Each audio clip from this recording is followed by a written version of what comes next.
Assalamualaikum warahmatullahi wabarakatuh. Baiklah, kita akan bahas pengertian anabolisme, di mana macam-macam anabolisme juga termasuk fotosintesis, kemosintesis, sintesis lemak, dan protein. Pengertian anabolisme. Anabolisme merupakan proses penyusunan senyawa kompleks dari senyawa-senyawa yang lebih sederhana.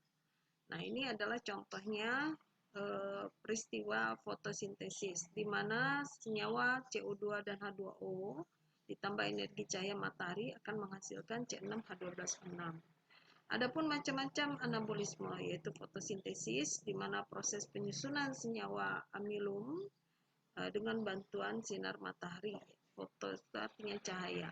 Kemosintesis adalah penyusunan senyawa kompleks dengan bantuan reaksi kimia, dan sintesis lemak di dalam tubuh serta sintesis protein.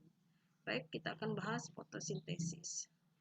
Fotosintesis terdiri atas reaksi terang dan reaksi gelap, di mana reaksi terang ini perbedaannya dengan reaksi gelap, tempat terjadinya reaksi terang di tilakoid dan grana, sedangkan reaksi gelap terjadi di stroma. Cahaya matahari yang dibutuhkan reaksi terang yaitu cahaya matahari, sedangkan reaksi gelap tidak membutuhkan cahaya matahari.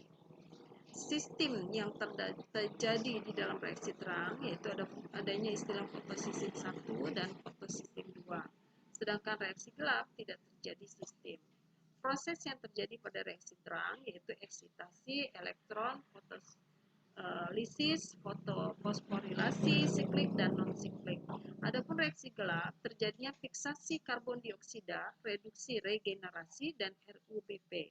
Bahan yang diperlukan dalam reaksi terang yaitu kloroplas, cahaya matahari, dan H2O. Sedangkan reaksi gelap yang dibutuhkan adalah ATP, NADPH2, dan CO2. Hasil yang diperoleh sebagai produk dari reaksi terang yaitu ATP, asam trifosfat, merupakan energi yang digunakan untuk gerakan otot, oksigen, NADPH2, dan pada reaksi gelap terjadinya produk atau hasil yang diperoleh adalah glukosa. Reaksi gelap berdasarkan pengertian pengikatan karbon dioksida dari udara, tanaman dibedakan menjadi 3 macam, yaitu tanaman C3, tanaman C4, dan tanaman CAM. Perbedaannya, pada tanaman jenis C3 melibatkan enzim RUBP karboksilase rubisco, dan RUBP sebagai akseptor CO2. Produk awal berupa 3 molekul fosfogliserat atau 3 PGA dan karbon berkarbon 3. Contohnya adalah tanaman padi dan ubi. Nah, ini tanaman C3 ini adalah tanaman yang hidupnya di daerah tropis. Untuk tanaman jenis C4 melibatkan enzim PEP karboksilase PEP sebagai akseptor karbon dioksida.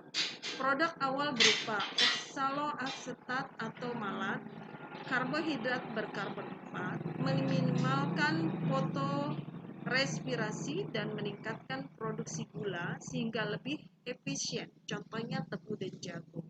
Tanaman ini juga berada di daerah tropis. Nah, untuk tanaman jenis CAM, di mana stomata mulut daun membuka pada malam hari.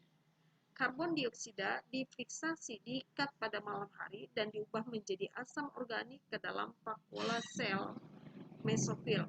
Pada siang hari, karbon dioksida dilepaskan dari asam organik untuk membuat gula pada kloroplas. Contohnya adalah tanaman nanas, kaktus, dan sukulenta dari famili Crassulaceae. Selanjutnya, kemosintesis adalah proses sintesis zat yang berasal dari reaksi kimia. Ya. Contohnya adalah kemosintesis, yaitu proses penyusunan bahan organik karbohidrat dari H2O dan CO2 menggunakan energi kimia. Contohnya yaitu bakteri Nitrosomonas yang merubah nitrat menjadi nitrit. Dan untuk nitrobakter merubah nitrat menjadi nitrit.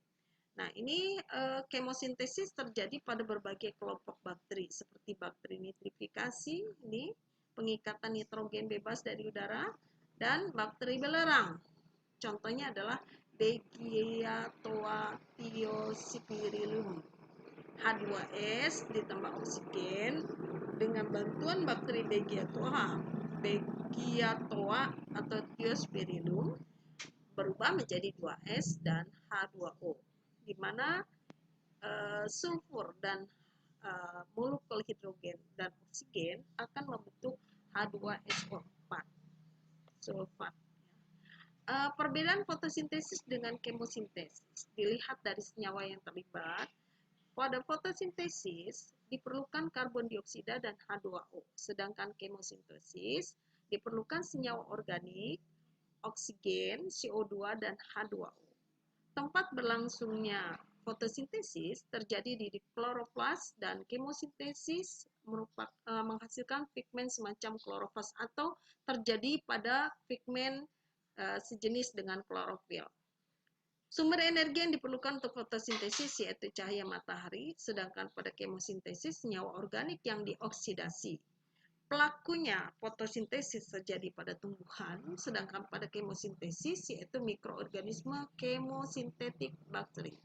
Hasilnya, pada fotosintesis dihasilkan karbohidrat sederhana, sedangkan pada kemosintesis karbohidrat sederhana. Artinya, baik pada fotosintesis dan kemosintesis sama-sama menghasilkan senyawa karbohidrat sederhana. Sintesis lemak dan sintesis protein di dalam tubuh, di mana sintesis lemak maupun pembongkaran lemak terjadi dengan bantuan enzim lipase. Ingat ya, karakteristik enzim itu hanya bekerja pada satu jenis substrat tertentu. Jadi lipase berasal dari lemak. Jadi lemak itu dirubah oleh enzim lipase. Apabila gliserol ditambah 3 molekul asam lemak, akan tersusun suatu ester yang disebut lemak. Enzim lipase juga dapat membongkar lemak menjadi asam lemak dan gliserol. Sedangkan sintesis protein, yaitu protein di dalam sel tersusun dari asam amino yang proses pembentukannya melibatkan deoksiribonukleat asid dan ribonukleat asid serta ribosom.